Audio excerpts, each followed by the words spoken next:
That concludes the welcome session of the conference. We now move immediately into the first plenary session. For our online delegates, I believe you've already moved into the new session, so we're glad to join you. We will just have a few words from the plenary session sponsor, Gaurav Bola, who's the General Manager of Facility Management at Programmed. Thank you. Thank you, Dr. Michael. A very good morning to everyone and welcome to the National Housing Conference 2022. I begin by acknowledging the traditional custodians of the land that we meet on today and pay my respects to elders both past and present. It is absolutely wonderful to see so many of us in person this morning, and this is no mean feat, but all credit and congratulations to Ahuri for the care and diligence in organizing this meet for us. And the best part is there are no mute buttons. In the next 3 days, as we deliberate the volume, the value, and the veracity of social housing in the country, program teams are going to be servicing over 65,000 dwellings across the length and breadth of the country, despite some of the challenges that we talked about and heard this morning. It is our endeavor as a leading facilities management and maintenance provider to ensure that an asset service develops into a community participation program. And the first part of which is to ensure that our communities are strengthened, and they are strengthened by the connections that we make, connections between our tenants, our vendors, our supply chain base, and our customers. We also have a very elaborate social inclusion program. Our youth interchange program is a transformation medium through which we provide the youth and people who have unfortunately been through tough times an opportunity to pick up skills, tenants to be gainfully employed, and the broader community to participate in the maintenance and management of perhaps their greatest security, their home.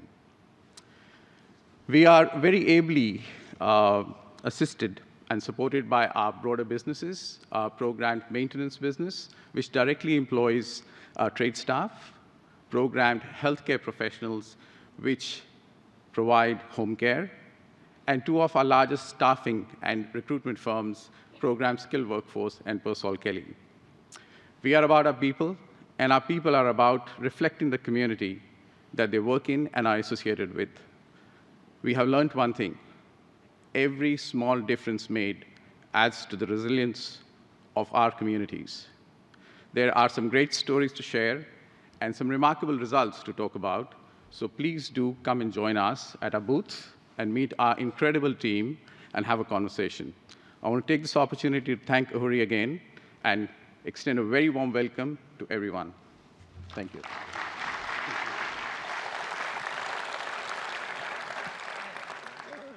Thank you, Gaurav, and thank you, Programmed, for your continuing support of the National Housing Conference. Now, it's my distinct pleasure to introduce Ms. Jane Caro AM. Jane is a Walkley Award-winning columnist, author, novelist, broadcaster, documentary maker, feminist and social commentator. She's at the forefront of looking at, making sense of the changes, the economic, social and political changes that are happening in contemporary Australia today. We're very privileged to have Jane Caro join us. Please welcome Jane Caro.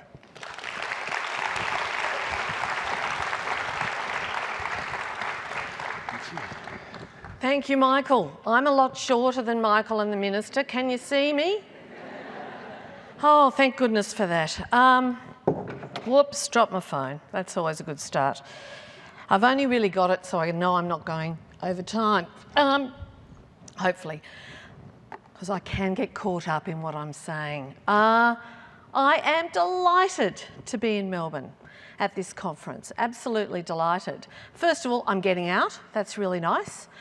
Seeing a whole group of people is just wonderful. I'm getting some work again, that's really nice too. And they're forecasting a rain bomb in Sydney today. So I am even more delighted than usual to not be there. It is excellent to be here. I want to talk to you this morning. I'm not going to try to teach you what you know way better than me, and that is about social housing and what's happening in the housing area across Australia. I'll mention a bit of it, but I'm not pretending to be anywhere near as expert as the people in this room.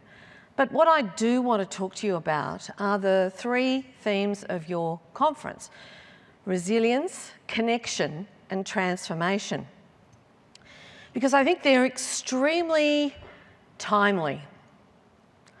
Has there ever been a moment in our lifetimes where we have needed our resilience more than we need it right now?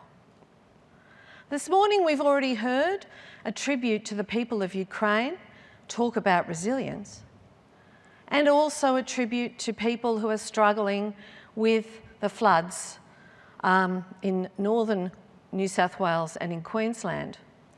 I dispute that this is a once-in-a-thousand-year flood. I think they used to be once in 1,000 years, though given how long we've actually been here, most of us of European descent, how the hell would we know? But also, these events are becoming more frequent, and it's no use pretending they're not. And so we have the very pressing problem of climate change, which somehow brilliantly we seem to be able to avoid doing anything about. A long time ago, someone clever said to me, "Human beings only change when it gets too uncomfortable to stay the same." Do you think it's uncomfortable enough yet? It sure is for me. Somebody said to me the other day at a party, I went to a party. That was a new experience too. I felt like a 5-year-old with a glass of wine, which is not a good look. Nevertheless, she said, "Everything feels very fragile right now." And I thought that summed it up perfectly. It does. It feels fragile. It's almost as if we're waiting for the next thing. Somebody sent me a text this morning and said, "Is it locusts?" It could be. Don't laugh. We've had pestilence, why not locusts? So resilience has never been more important. But I think sometimes we don't understand what resilience actually is. Sometimes resilience is even, I've heard, listed as a KPI. Well, frankly, if you're in a job or working for an organisation which expects you to be resilient at all times, leave. Leave. There's a message in that. This is not going to be a comfortable place to work. Resilience is not something people have to bring to a situation. Resilience is something that people show when they find themselves in a crisis. Resilience is a response to crisis. And to expect people to be resilient forever is an absolutely inhuman expectation. It's not how resilience works. Resilience is when you do things you never thought you could because suddenly you have to. But the expectation of that is the crisis will pass and you can cease having to be resilient. Because remember, resilience is in response to bad impacts. And being battered all the time is no way to live. And unfortunately, if that's what happens and we have to keep drawing on our resilience for longer and longer and longer periods of time, it becomes like old-fashioned knicker elastic and it no longer holds up. So we have to stop expecting resilience and seeing a lack of resilience as some kind of personal failing. We're so keen on blaming people for their misfortune. We're so keen on holding individuals responsible for where they find themselves, as if somehow happiness, enough money, a roof over your head is just about an act of will. Want it enough? Isn't that prosperity theology? You know, you envisage it, you imagine it, and hey presto, like magic, it will happen. Nonsense. Nonsense. Superstitious nonsense. That's not how the world works. In this society in Australia today, we set people up to fail. Whole groups of people are set up to fail. A few years ago, I went on a big learning curve. We heard about older women from the minister just a little while ago. I'm an older woman. I turned 65 in June. And I was noticing a few years ago what was happening with older women. But what I was noticing was not what I then found out was happening.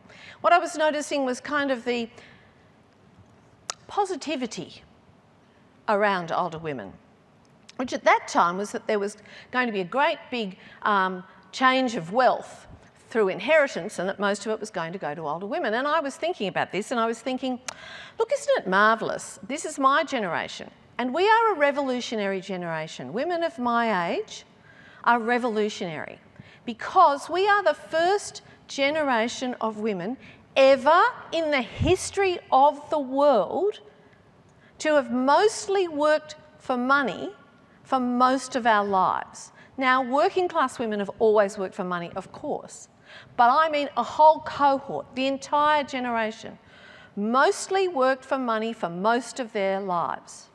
That has never happened before. Huge. Is anyone writing articles about it? Is anyone commenting about it? Is anyone patting us on the back? Don't be silly, we're older women. Who wants to read about them? They're boring, not very attractive. Don't look good in a bikini. Definitely don't look good in a bikini, me anyway. Helen Mirren probably looks pretty good in a bikini, but hey, she's Helen Mirren. So we ignored that triumph, really. And so I thought, I don't want to ignore that. But then I heard another statistic. Only a few days later, after I'd had this little smug revelation to myself, wow, how cool is my generation? How come no one's noticed? I've noticed in my life, I don't know about you, that every time I get a bit smug and self-satisfied, that's just when the world is going to hit me in the back of the head.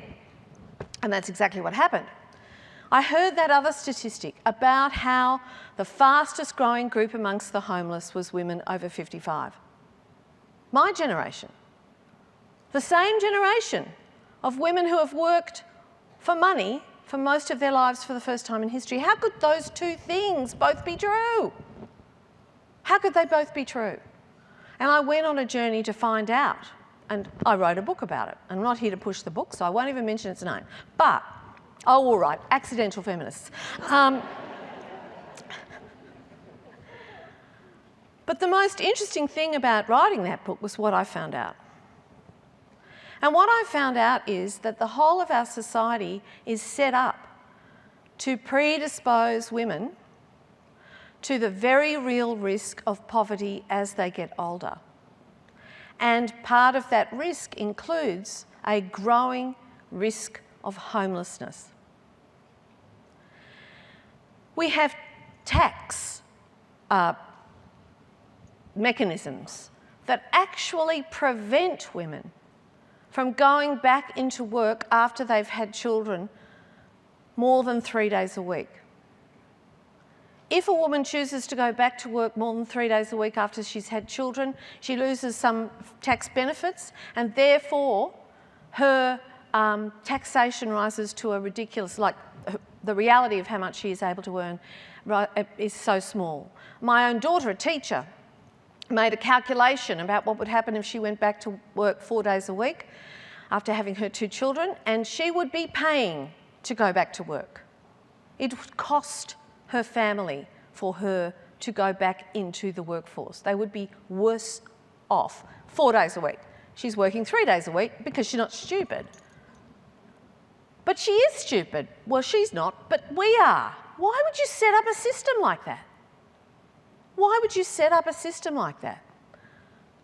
Well, part of the answer, in my view, is a moralistic one.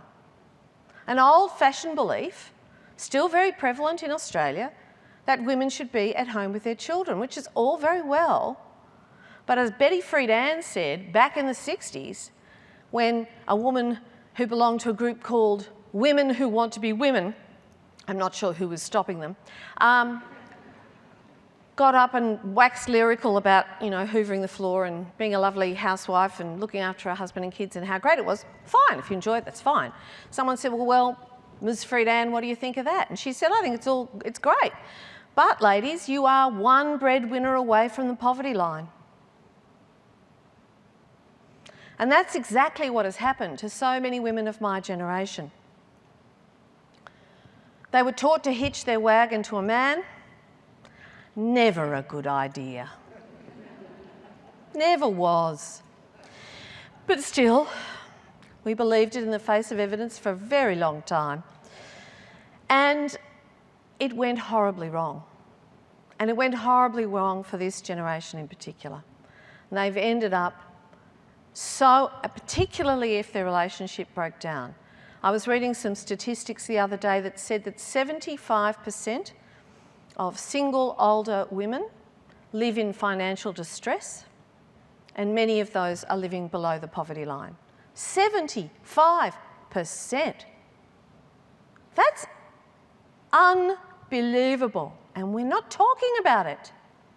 The resilience of those women is incredible. I had dinner last night with a friend of mine, an old friend of mine from advertising, a wonderfully smart, funny, witty, beautiful woman.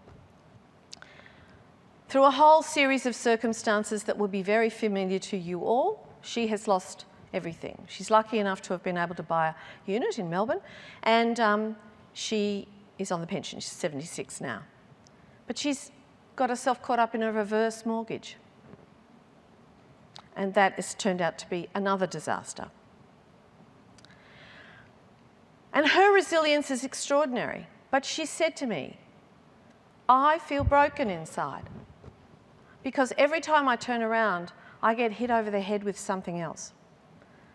Centrelink goes after her all the time. The cruelty we extract from people who have been unlucky, unfortunate, or simply did what society told them to do, which was put caring for other people ahead of their own need to earn an income, which is what many of my generation of women did. I didn't, because I'm not very nice. And guess what? I'm quite comfortable. So in fact, we sold women a lie. And I feel devastated about it. As devastated as I do about another absolutely shining example of resilience. But resilience we too often take for granted and just rely on. And that is, of course, First Nations people. I mean, I don't think there can be almost any other group on the planet who are as resilient as First Nations Australians. But it's not fair of us to rely on their resilience. You should not have to be in a position where you must show resilience day in, day out, day in, day out. That's exhausting and it's wrong and it's cruel. And then we blame them for not being resilient enough. Us in our smug houses with our investment properties and, all the other luxuries that we have. Bloody easy to be resilient if you feel safe and comfortable.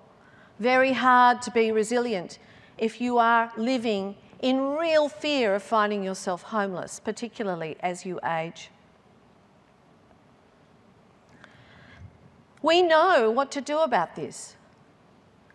During COVID, one of the things that gave me real hope was that the JobKeeper program and the coronavirus supplement made a real difference to poverty in Australia. Poverty, the percentage of Australians living in poverty as a result of those two things at that time dropped to under 10%. It had been 11.8% until then. Absolutely sadly, as I read in the Sydney Morning Herald this morning, sorry, I have to read my local paper,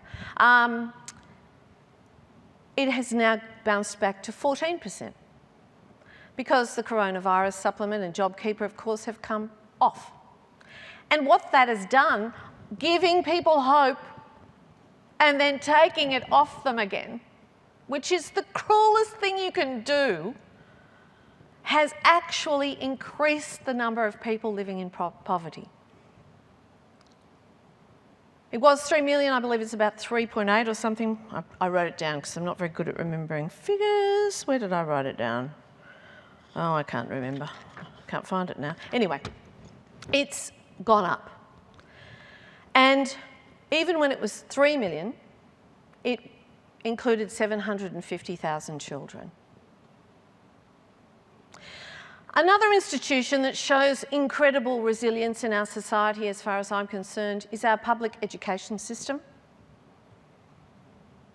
which is starved of the funding that it needs. Almost alone in the Western world, Australia funds its schools arse about.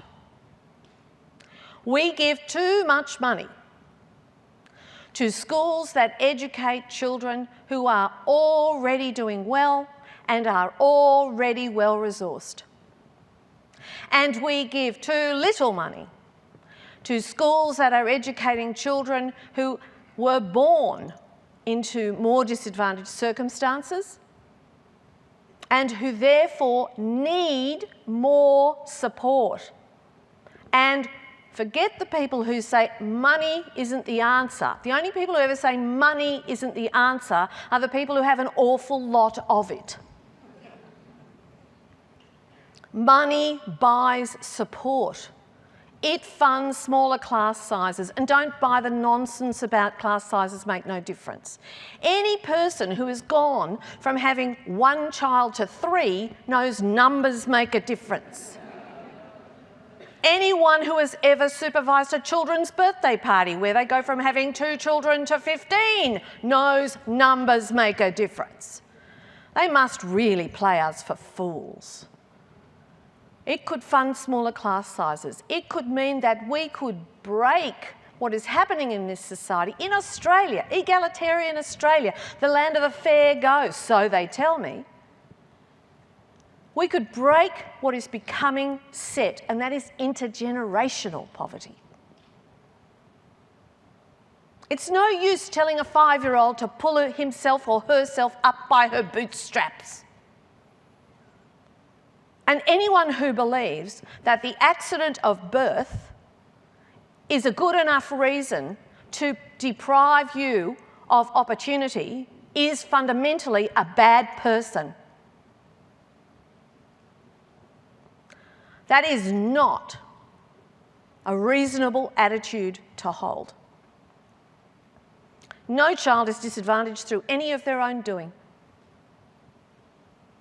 I often think the most risky thing we ever do in our lives is be born, because we have absolutely no idea and no control over the circumstances into which we may arrive. There are babies being born in the subways of Kyiv at the moment.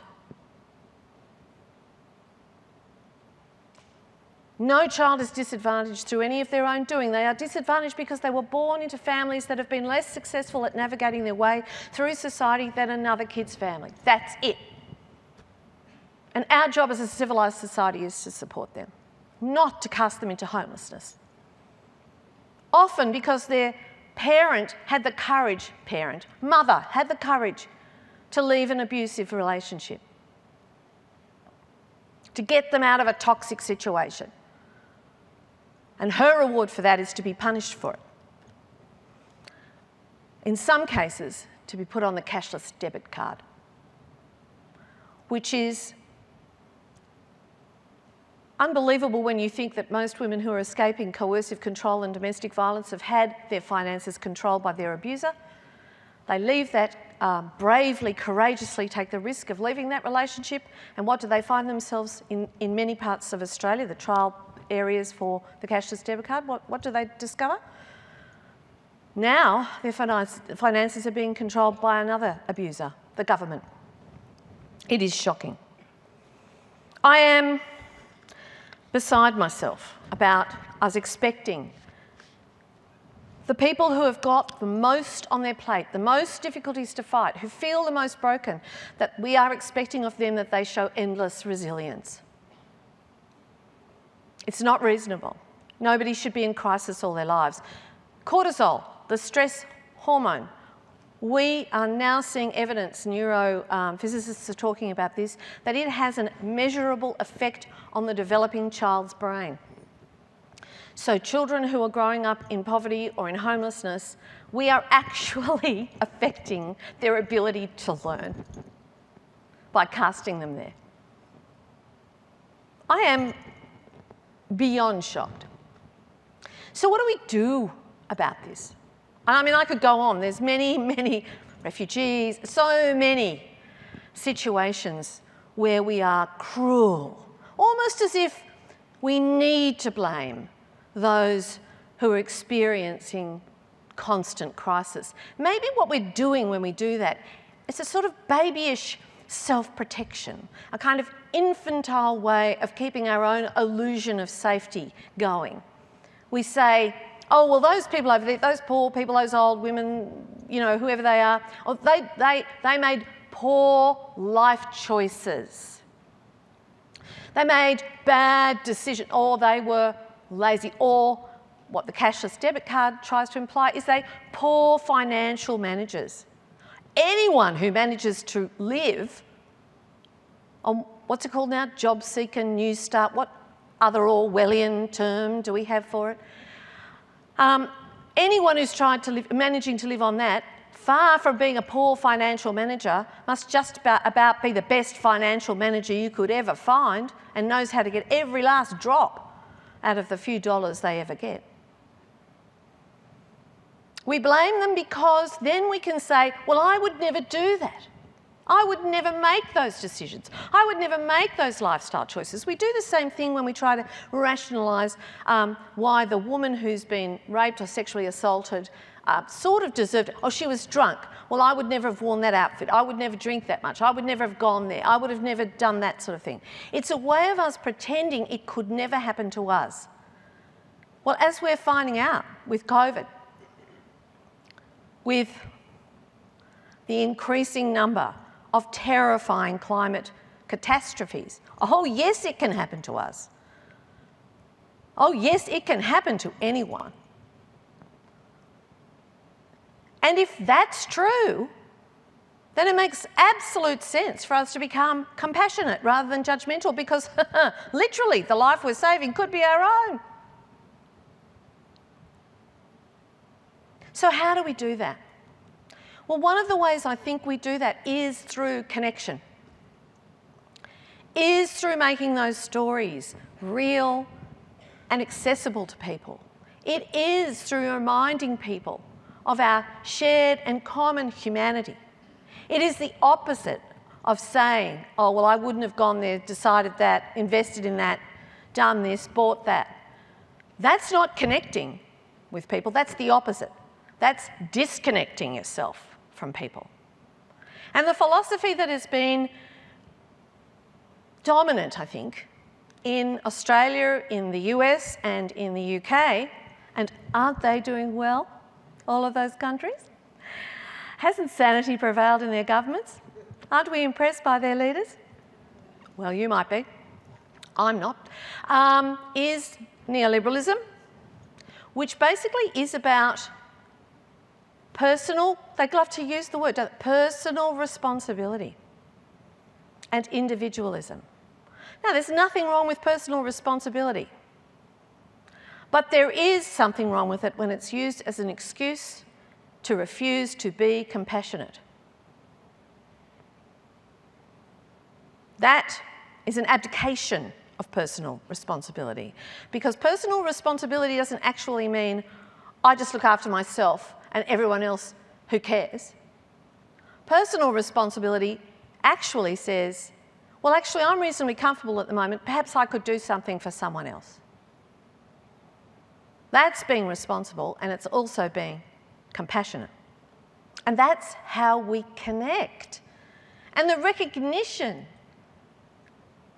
that we're all vulnerable human beings, flawed human beings, in a precarious world is how we will connect.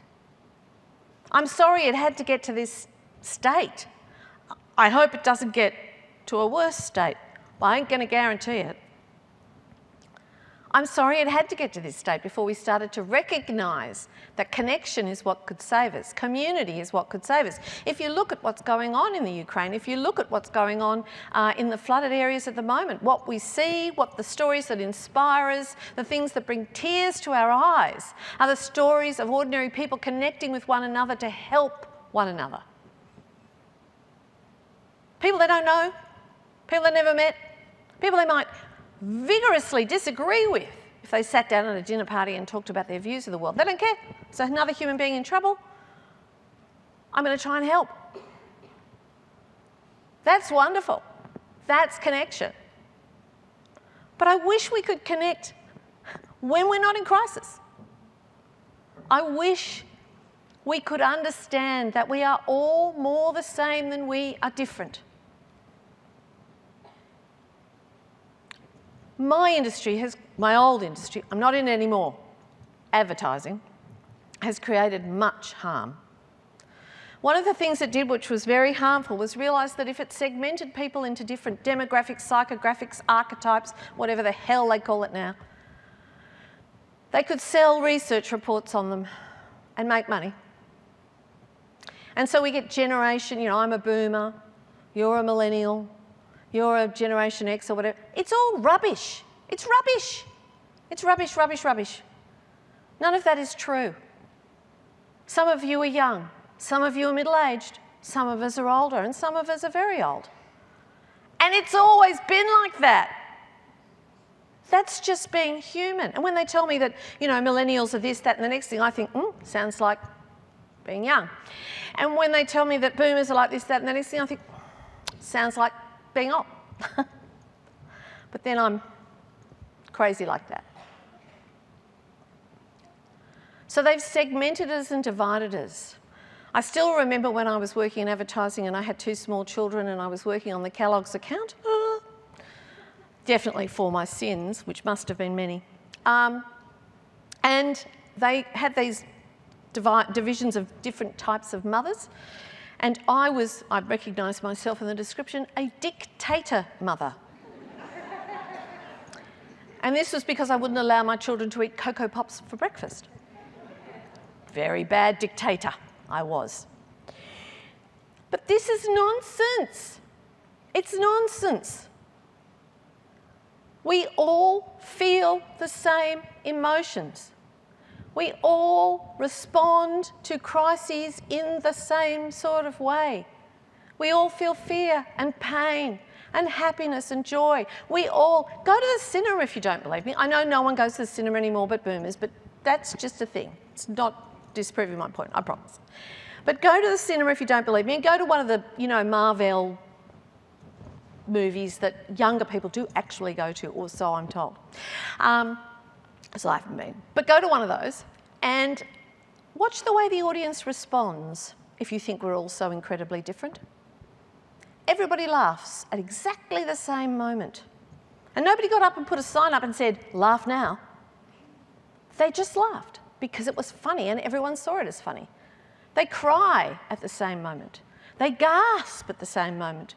If it's frightening, nothing proves how connected we are, I sometimes think, than going to the cinema and seeing a really successful movie that is, designed, yes, it's manipulative, but it's good manipulation, to move you. And by moving you, what that means is to move you from one emotional state to another emotional state. And guess what? We all do it. And people who write films and books and ads and things like that know that we're all much more the same than we're different. And that's how we can connect, by recognising our similarities. Difference is wonderful. We want diversity. We want richness of cultural experience. We want richness of life experience. I'm not negating that, but I'm just saying that where we connect, whatever our experiences, where we connect is over our emotions. over our shared emotion. The trigger may be very different.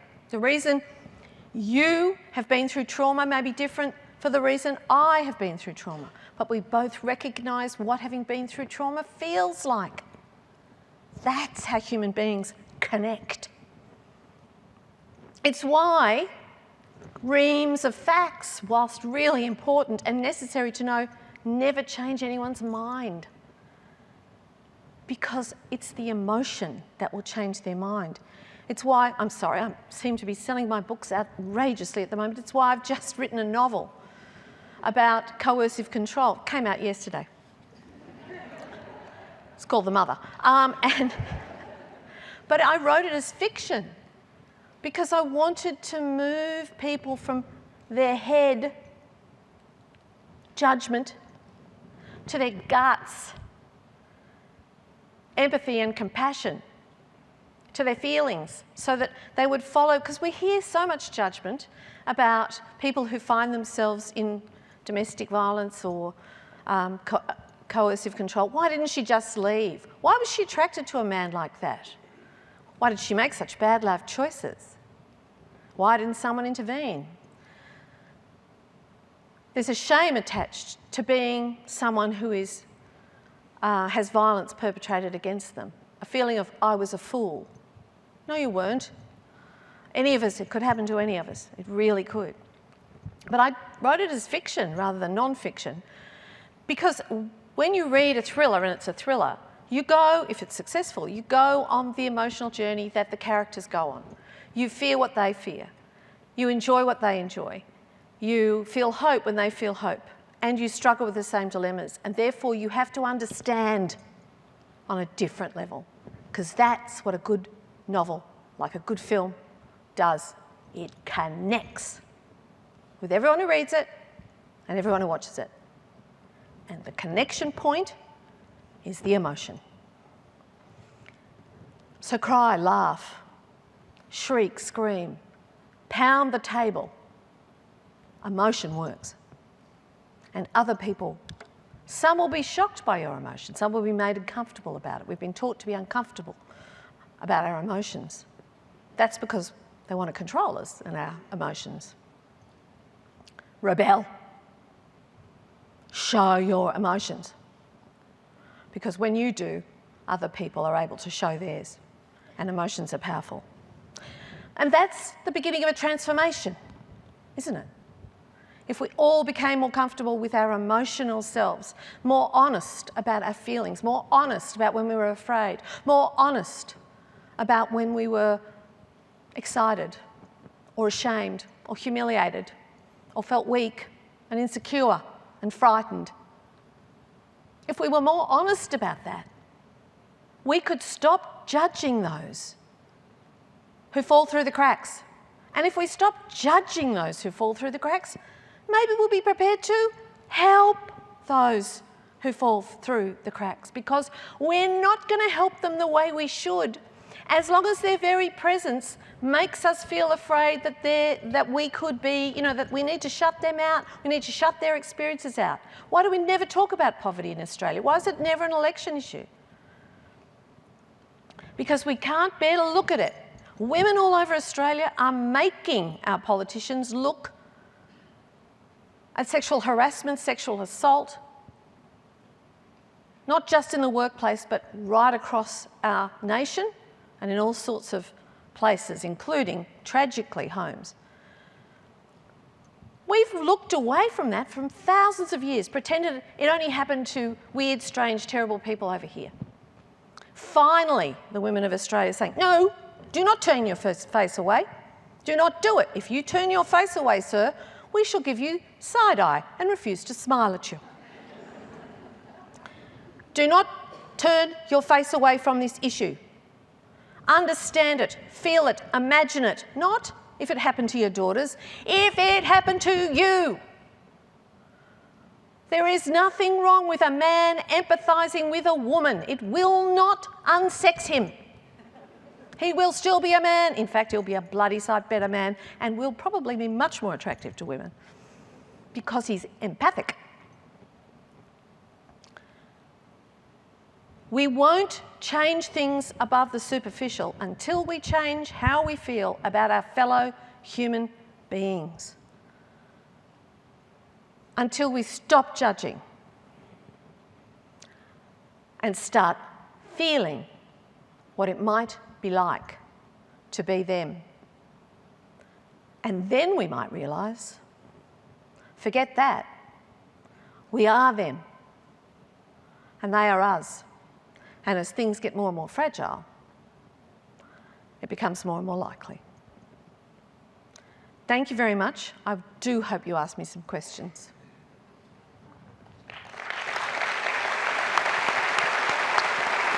Jane, if you'd like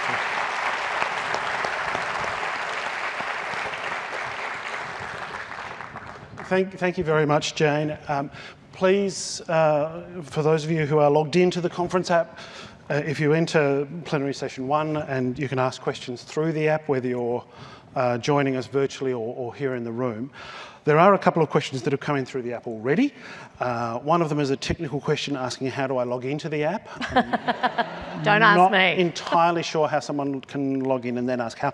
But if you're having trouble, at the information registration desk, the staff there in the punitively green T-shirts or the nice plain black T-shirts are happy to help. Jane, I'd like to just explore a couple of the themes you talked about there around moving beyond resilience and the worn-out elastic, the evocative image there, and systems that are punishing vulnerability. How do we move beyond that? You talked about connection as a key to solution, but for our most vulnerable people, lack of connection, isolation is one of the biggest features. And I guess I'm not talking about a army of well-meaning, enlightened, suddenly do-gooders rushing in to rescue those who are doing it. That would be the worst possible thing. I'm actually not talking about that. I'm talking about us working on ourselves and our own beliefs and prejudices and biases about people. I'm really talking about class bias. We hate talking about class in Australia. It's an unmentionable word. But we have a very class-ridden society, and one of the worst things we're doing is we are actually building a class system as fast as we can through the very mechanism that's meant to break it down, which is our publicly funded education system. We are actually building a class system right now in front of our eyes, shamelessly, by doing that. So I'm not really talking about us rushing in and connecting frantically with people who are doing it tough. I'm really talking about us connecting with our own feelings of vulnerability and our own ability to be compassionate in an intellectual sense as well as a personal sense. Loneliness is a terrible thing, and lack of money increases loneliness because you can't join in with so many social things, even if you're invited, because you haven't the money to go. And also, if you're homeless, your isolation increases. I remember a woman explaining to me, because when I wrote Accidental Feminists, I spoke to a lot of women who were going through poverty and homelessness. And one of the women said to me, you know, I'm desperate to get a job. She said, but I'm homeless, so I can't shower, I can't wash my hair. I go into a toilet block and I do the best I can. But she said, I know I look grubby and I know I don't present properly. And that doesn't just affect your ability to get a job, it affects your ability to socialise. And for people to speak to you with respect, we're very judgmental of anyone who smells or anyone who looks poor. We give them a wide berth, and I'm guilty of it too. It's not, you know, that I'm some marvellous miracle of compassion. I'm just as guilty of it as anyone else. But I think we need to be really aware of what we're doing and how we're isolating people with our judgments. Because as soon as we check our judgment and think, hang on a second, because we all judge all the time, you know, that's just the human thing. But when we check our judgments, I mean, everyone has prejudices. One of the things about being a civilised person is you recognise your emotional prejudice response and then you talk about, you know, you talk to it, you tell, no, that's a prejudice, that's not true, that's not reasonable. Well, we need to do the same thing with people who are falling through the cracks. And if we get out of judgment and into compassion, we are much less likely to isolate people, much less likely. Not by rushing in, but if we get the opportunity. One of the questions coming in through the app perhaps follows on from that, I think. How do we put people at the centre of our policy rather than dollars? And there are many programs being spoken about this week that are person-centred programs that are absolutely designed around that principle. But ultimately, they're subject to systems, to financial systems, to treasurers, to the flow of funds to make them possible. You know, how do we genuinely put people at the centre? Well, we've been groomed, I would call it, for quite a few decades now to think that raising taxes is the worst and most sinful thing you can do. I actually think we really desperately need to raise some taxes. I was very sorry to hear the news about the dumping of the 1.75% tax here in Victoria. That sounded like a really good idea to me. And that's a textbook example of dollars over people. We've been groomed to think that dollars are the thing that matters most, and we've made people frightened. It's ridiculous. We live in one of the most prosperous countries, in one of the most prosperous times ever in the history of the world. And yet we have also, alongside that, created a scarcity mentality. And a scarcity mentality means that even people who have an awful lot are frightened that there isn't enough, and that unless they, one of the reasons people send their kids off into private schools is that scarcity mentality, that fear that if their children don't get an advantage, they'll be left behind. There's only so much to go around. That is, of course, nonsense. There's plenty to go around, particularly in Australia right now. So we've been groomed, and it's that fear that makes everyone in the end opt for the dollars in front of the people. Because they're afraid that if they give someone something, they will lose something. This is also the battle of feminism, that our illustrious Prime Minister said, I'm all in favour of people rising as long as it isn't at the expense of others on International Women's Day. By others, of course, he meant men. Well, we do actually have to have a redistribution of power if women are going to take their equal place in society, which means some men may have to give up a little bit of their power. Funny thing is, I suspect they'll gain a lot more if they do than they ever dreamt possible in terms of relationships with their children, with their partner, with the world, time, etc. All those wonderful things they don't get. They may live longer. One would think that might be an incentive. And we know that in more equal societies, violence goes down, crime goes down, so everyone benefits. The smaller the gap between those who some people like to think of as the winners and the losers, awful terms. We're doing the exact opposite. We're driving the inequality, which means we're going to increase the violence, we're going to increase the crime, and we're going to end up with gated communities, with private security. Post-apartheid South Africa is an example of what happens when you drive inequality. It's very, very hard to close it back up again. And America is a classic example of a society that has driven inequality. And now they're all armed to the teeth and they're terrified of their neighbours, and they can't send their kids to school without them going through a metal detector.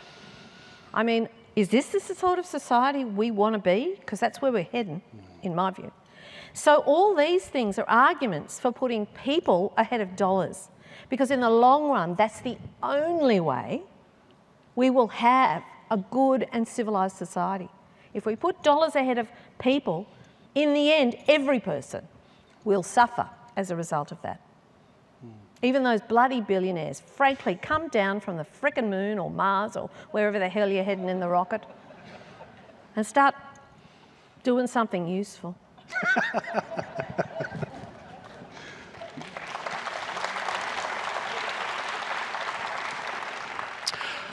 We are about to run out of time, but I just want to make, I guess, a comment that in the housing space specifically, we see exactly the same sort of pattern play out. So for every story about a great housing affordability outcome, that you pick up a paper or an iPad with a paper on it, there are 3 stories about how to get the most out of your investment property, how to maximise your profits, sell now before prices drop or prices are about to rise. Every story, there's far more coverage of the financial side of properties than of the housing outcomes for people, and that is a continuing challenge for all of us. It absolutely is, and now we've got the bank of mum and dad. Again, reinforcing generational advantage and disadvantage. That's what I say about building a class system. Can I say one hopeful thing before we close up? In the 1300s, there was a terrible plague across Europe, the Black Death. For 50 years, it raged and so many people died. I once went into a cathedral in England, I think it was Exeter Cathedral, and there's a line around the top. It was being built in the middle of the plague, and they said, see how the stones changed colour? That's because those rocks, those sandstone blocks, sat in the weather for 50 years until they had the labourers to finish the cathedral. So the mark of the plague is actually around. It's an amazing piece of history. Go if you can, you know, if we ever travel again. And what happened after the plague is the end of serfdom. And the reason it happened was because there were very few able-bodied people around, and so they had to increase wages to gain labourers. So the serfdom collapsed. And really the medieval world ended and the modern world began. We are going through a plague. In the end, the plague resets everything. My hope is that modern serfdom, this desperate climbing over one another to get the little bit of the pie that we're told is actually available to us, will end too. We haven't got 50 years. That's the only thing I'll say. Please join me in thanking Jane Caro.